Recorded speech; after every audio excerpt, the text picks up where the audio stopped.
Hi folks, welcome back to We the People. I'm Dave Gallus, your host, and before we get to our special guest today, I just want to remind you that 3A Research here in Las Cruces is doing research on plaque psoriasis. There's a couple weeks left. You'll be compensated, so give them a call. But let's get to our special guest, Abelardo, Abel, Balcazar.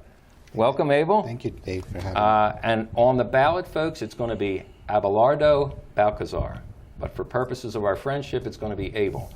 So Abel, you are running for School Board District 1, and the area of School Board District 1 is basically the west side of Las Cruces, but it starts north from Amador to Angler, then it goes west from I-25 basically to the river. Yes, that's correct. Okay.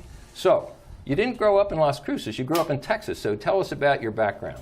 Well, yes, I was born and raised in San Antonio, Texas, in the inner city. And I was... our family, we had our economic challenges. My mother, was a homemaker, and she also, cleaned homes. Okay. And to bring money to the family. My stepfather was a World War II veteran. He fought in the African theater. Wow. He fought in Italy. He fought in all the way to the Battle of the Bulge. So. Okay. My dad served in the Navy. He was in the North Pacific and the Atlantic. So yes. And I believe you were a Navy veteran as well. Yes, I served 20 years in the United States Navy. I joined shortly after high school. Right. I tried, I tried working in a grocery store. I tried. It wasn't. I didn't believe it was getting me to where I wanted to go in life. So, I gave the Navy a try. I thought I was going to just do 4 years. A try, 20 years. Yes. Yeah, I thought I was going to do just 4 years, get the college money, and move on. But just the values of the Navy just seemed a good fit for me. What was your duty in the Navy? I was my first rating was a gunner's mate. Okay. So I worked on weapon systems on different surface ships, and working on turning wrenches and that type of work's really hard. Yeah, sure. Really hard on your body. So at about 12 years, I changed career fields to Navy counselor. Oh. It's kind of retention and trying to help sailors stay in the Navy and get the most out of their time in the Navy. I guess help them advance if they wanted to. And, right. Help them move up in their, maybe get into officer programs, and just help them get the most out of their time in the Navy. So that was also rewarding. First of all, thank you for your service. I appreciate that. I often think that I missed something by not being in the military, but in 1969, I won the lottery, meaning I didn't have to go to Vietnam. So I'm glad I missed that show. But so did you travel the world when you were in the Navy? Yes, I counted 32 different countries. Wow. And the only continent I didn't go to was Antarctica. Well, I wouldn't want to go there either. I don't like the cold too much. But well, so you can see what the rest of the world's like. Yes. But then you came back to the U.S. You probably could have settled anywhere you want after you retired from the Navy. So why did you come back to the U.S. and why Las Cruces in particular? Well, from 94 to 97, I was actually a Navy recruiter here in Las Cruces. Ah. So I'm here. While I was here in Las Cruces, I met my wife of over 24 years now. Oh, wow. And kind of recruited her to my family. You're a recruiter. I was a recruiter. Okay. So cool. But she's been a blessing to my life, and she's been the rock of the family while I've been out traveling the world. And she took care of business here at home. Wow. And you how many children do you have? I have 4 children. They're all adults. They're all doing well. Grandchildren? And I have 3 grandchildren. Ah, nice. So. Well, first off, your 20-year commitment to the Navy, that's a commitment. Yes. Then how many years you were married? I've been married 24 years. 24 now. Years. So the same lady. Yes. That's a commitment. Yeah. So I would say you're a man that commits. Yes. Well, okay. So tell me, why are you running for school board? Well, I believe we need a person in there that commits to putting the students first, that commits to being a true advocate for parents and families, that commits to not spending money unless it equals student performance. Sounds like being responsible. Yes, it's just, along the way, and a person that commits to their principles. I believe in faith, family, freedom, and my life has demonstrated that. And I'm going to be a principled decision maker on the school board. I'm not going to be one that gets blown by whatever political winds are at the time. I'm going to be a principled decision maker that puts the students first. Well, it sounds like if you're running for office, you're not pleased with the present school board. I'm not either. But I've been to a couple school board meetings, and it just doesn't seem like they're listening to the people that show up to make comments and things like that. So obviously, you want to be a person that does listen to the parents and even the students. I mean, and other concerned members. Now, you don't have children in school, but you have grandchildren. Yes, I do. But anybody, I would think it's very important that we get our kids raised properly. So what do you see wrong with the school board besides not listening to the people? Just to follow up on your point about not listening to public comment. We have a school board that even they sent out a survey in regards to the renaming of Muñate High School. Oh, yeah. And the response was overwhelmingly not to change the name. Yeah. And they went ahead and changed it because of political pressures. Who is running the school board? I mean, it's not the parents, because they're not listening to the parents. They're not listening to the other citizens that speak up. So who are they listening to? In my honest opinion, they're listening to teachers, to the National Education Association. Well, that's a good point, because I brought something here. This book was written in 1981. No, it was written, I'm sorry, in 1986, but it was written because President Ronald Reagan commissioned a study on our failing schools. It was Nation in Crisis, and there was a paper done on it. And it stated back then that the school board unions, or not the school board, but the unions were actually running the schools. So I'm going to loan this to you, but it's a loan because it's out of print, I believe. Yes, sir. And it's so important that we understand who actually controls. Now, I ran for Senate in the last general election against Bill Soules, who is the top legislator in the state in education. He was the chairman of the State Education Committee. We are the worst state in the nation in education. It's like people have to wake up to realize who's running the school systems. He gets tremendous amounts of money, as well as other Democrats, to run for school board, Senate, House, whatever. So there's a lot of money out there from the unions. So I agree with you. The unions are running the school boards. Yes, I mean, and the unions have made, the unions, I believe, when this book was written, they were more subtle in their approach. Now they're very bold about their statements. Okay. They've come, the National Education Association has come out and made clear statements during the school closures that we will not allow schools to reopen unless initiatives such as defund the police happen. What the heck does that have to do with closing a school? And who are they to say we will not allow the schools to open? That's what kills me. That's a very good point, Dave. I mean, what does defund the police have to do with education? It has nothing to do with education. All it has to do is with furthering and promoting a certain political ideology. I wonder if they would say that, defund the police, just after they had the shootings a couple years ago in the schools. Of course they wouldn't. Of course they wouldn't. It's all this progressive craziness. Yeah, and it has no place in our schools. No, it doesn't. The goal of our schools is to educate our children. So they should be teaching our children how to think, not what to think. Very good. Okay. They should be preparing our children to be successful, to be successful adults in our society. Right. Successful adults that contribute to our society. Right. And also to be good Americans.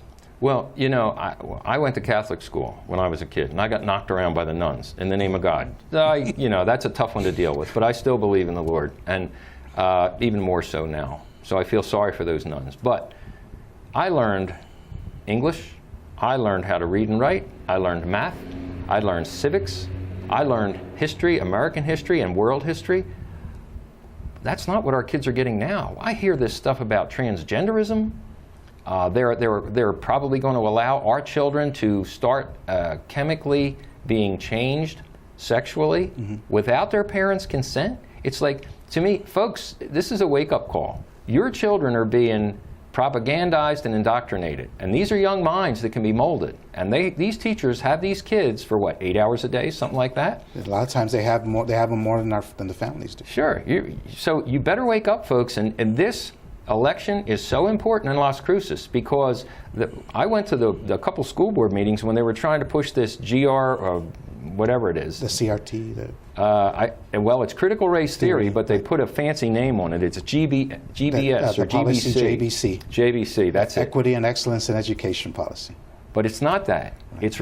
It's about separating students. It's about pitting one student against the other because of race. And it's like, I remember I went to the school board and I said, folks, tell me, I asked them, where are the complaints from the parents of the students? They don't have any. And I said, who's causing this, creating this problem, saying that there is a problem? They're not saying anything. So again, it could very well be the unions that are dictating what should be done. So you were at those school board meetings. Yes, I was for a long time. Of course, the only way you could view a school board meeting was on Zoom. Yeah. And it was only like webcast, so you couldn't. No input. No real input. Right. If you didn't have your input for the scheduled meeting by a certain deadline, it just didn't get in there. So you couldn't communicate at all with the school board members. There was no real communication with the school board members during the lockdown. And I was told too that we were going to have public input, but then at the last meeting we were told, why are we arguing this? Because it's already been passed. It's like, what? It's been passed. We never had any input. Right. And that room was packed with people that were against this JBC. Yes, I mean the policy JBC was when it was originally passed, it was passed in a work session. Although legally they can pass things in a work session, is it really the best practice? Wow. I mean, when you have policies such as this that really affect how our children are going to be taught and what type of things are going to be taught, wouldn't you want maximum input? Sure. In fact, I even remember that they promised the public forums. Yes, that's right. And I don't remember a forum ever happening. No, I didn't hear anything. So, but there was a lot of angry people there speaking up against it. And from what I understand, not long after that, the one lady resigned. Yes. So maybe she had a strike of conscience. I don't know. Yes, former school board member Dahlman. She made some allegations about, not feeling bullied and feeling pressured when it came to the superintendent search. She felt that they was rushed, that they should have taken more time on and actually done a real search for our new superintendent. Okay. The superintendent role is way too important to rush it and take it lightly. Right, sure. Any election. This election. Yes. I mean, how he's important? He's the top policy administrator for our school system. But again, he is only a representative. He has to listen to the people, just like our voting. Right. When people vote, they have to listen. Mm-hmm. So that's why it's so important to get out, folks, to vote for the right people for school board. Right. Yes, it's. I mean, there's a lot of attention on national elections. They're always on the news. Well, and people tend to pay more attention to those. But it's very unfortunate that more voters don't realize that here in these local elections is where the policy is made that's going to directly affect your everyday life. Absolutely right. We're going to have to take a break. We'll be right back, folks, shortly. Don't forget, 3A research here in Las Cruces for plaque psoriasis. You'll be compensated. They still have a couple openings. So we'll be back shortly to talk with Abelardo, Balcazar, School Board District 1.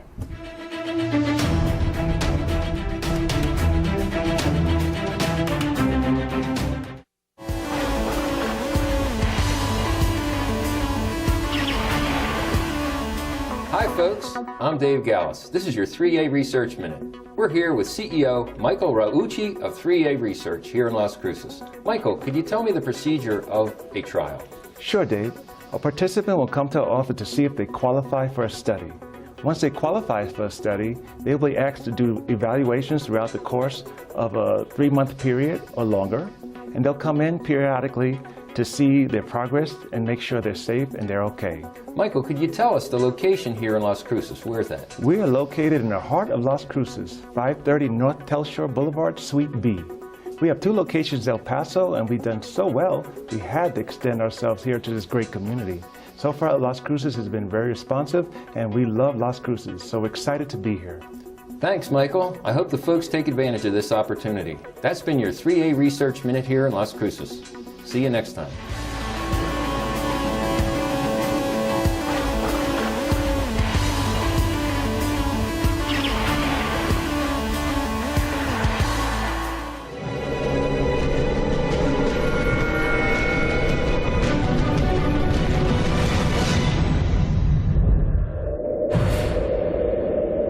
If your loved one has passed away due to COVID-19, pay close attention to this message. You could be entitled to a death benefit of over $300,000. The U.S. government has set up a fund to pay families relief if they've lost a loved one due to COVID-19. The compensation includes a death benefit and lost wages benefit. Time is limited, so we urge you to make a free phone call right now. There's no cost to you for this claim. That's 866-372-3669.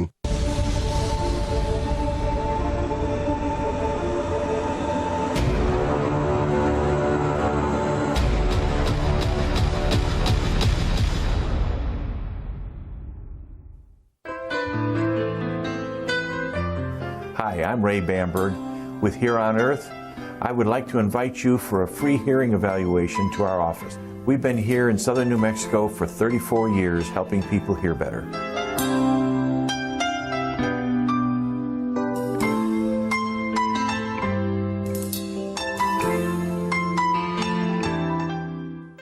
Do you suffer from rashes, dryness, flakiness, and thickness to the skin? 3A Research is conducting a trial of an investigational drug on plaque psoriasis. Subjects must be 18 years of age or older. This is an 8-week study. We will compensate you for your time and travel up to $225. Enrolling participants now in Las Cruces. Contact our office at 575-288-1646 or visit our Facebook page at 3A Research or our website 3asites.com. Taking a trip in the next 12 months? Airlines are under tremendous pressure and they're practically giving away their unsold seats. Like every crisis, this one will end too. But right now is the best time to take advantage of giveaway ticket prices on their unsold seats.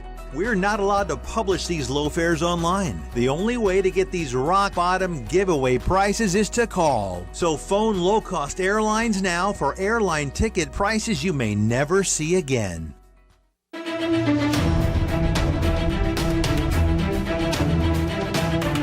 Hi folks, welcome back.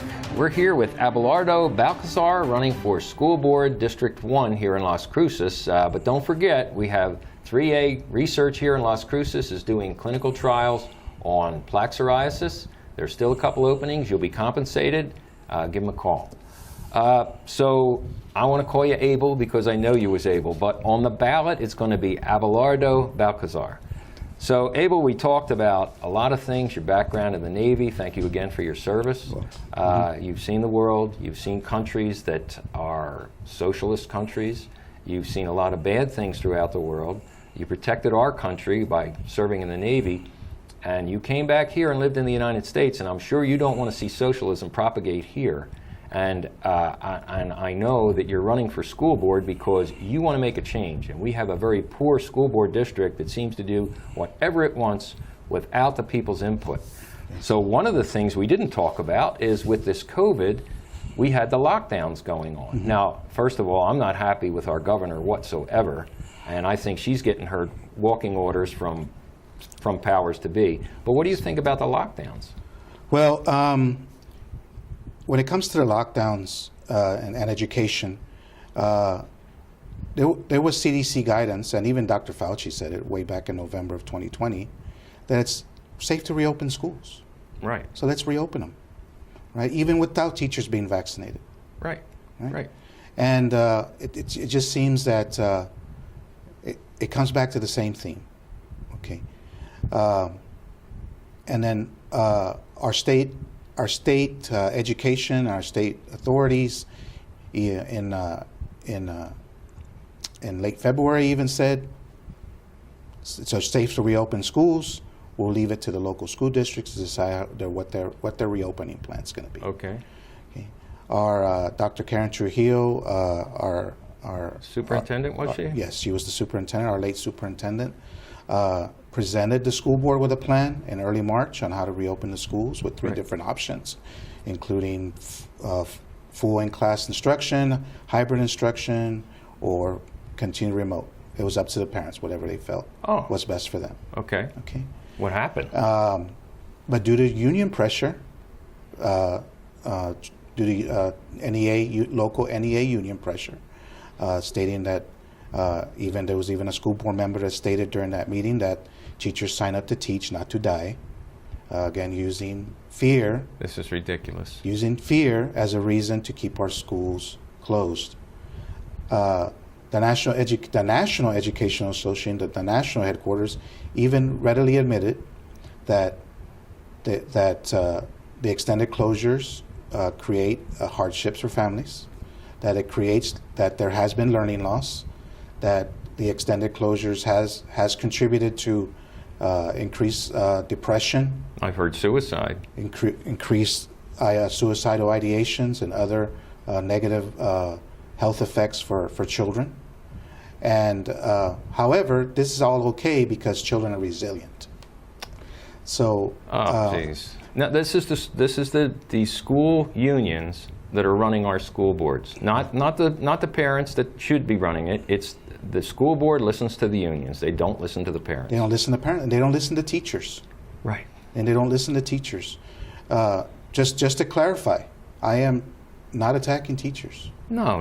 They're the everyday classroom teacher is in the classroom doing the best under the situations and the conditions that they have to educate our children. But there's a lot of very powerful organizations such as Teachers Union that exerts their influence. Sure, they could get a teacher suspended, moved, maybe even fired if they put enough pressure. If a teacher speaks out, they're going to be blackballed. So the teacher's in a tough spot. So the teacher is placed in the middle, right? And just to clarify, I'm gonna be a school board member that's pro-teacher. Good. But my primary concern is the overwhelming influence, the control that the NEA has on our local schools. To me, the whole issue is education. We're talking about schools, right? Yes. But it's educating the parents as to what's going on. I don't think the parents understand what their children are being taught, but I would think that this COVID lockdown, if some of the parents are seeing what the curriculum is through the homeschooling or the remote learning, they should be able to see what their kids are being taught, and they will not be happy about it. Right. I mean, that's just that's actually one of the blessings of this lockdown. Yep. Is that parents were able to actually see what their children were learning in school, and a lot of parents don't like it. No, I hear you. And you know, who are more resilient than children?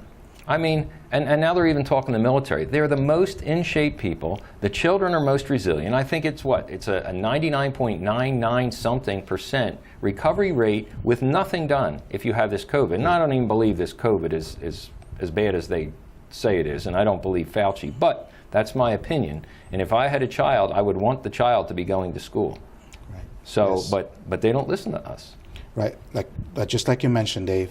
This for children, the studies have shown that this virus has a 99.997% survival rate for children, Right. even if they get it, and that children are not primary transmitters of this disease. You know, it's kind of like a lot of the politics.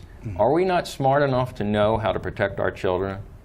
If we're given the honest and right information? Right. Parents, how to protect children should be up to the parents. Yes. Period. From what I understand, they're going to keep pushing this kind of issue, and this, we talked about critical race theory, that they were pushing that. They're going to be pushing transgenderism. They're not going to be pushing math, science, history, civics, financial, how to handle money. You know, I don't think kids know how to handle money, but they don't know about compound interest. It can work for you if you save it, but it works heavily against you if you're in debt with the credit cards. So and I don't doubt that the credit card companies are inundating the schools as well to try and get kids to sign up. So all this is, parents need to be aware of what's going on. Wake up and get involved. Now I would say, even though we go to school board meetings and raise hell, they don't listen to us. Where you make the difference, folks, is when you vote. We need the right people in office. Abelardo is the right person to be in office for School Board District 1. Don't forget that. So, I'm sorry. it's you. I should be letting you talk, but I feel so adamant about this, and there's nothing more important than our children. So, well, we got a couple of minutes left, so I'll let you speak on any subject you like as far as school and what we can do, how people can get involved, and how they can help you in your campaign. Now, we've had your name coming up. The information where they can contact you. I've been to your website. It's well done. There's a nice picture of you in your Navy uniform. That's a lot of ribbons you got there. So, but what can they do to help you? Well, number one, if you live in District 1, I need your vote. Okay. Number two, if you have some money, I need a donation. Okay. And number three, and most importantly, and I'm serious about this. Most importantly, I just need a little bit of your time. Okay, I'm sure that I'm going to be, my opponent is going to have a lot of National Education Association money and support. Right. This is a grassroots campaign. It's pretty much, like you say, a mom and pop operation. Yep. But if we the people, we can take our school board back.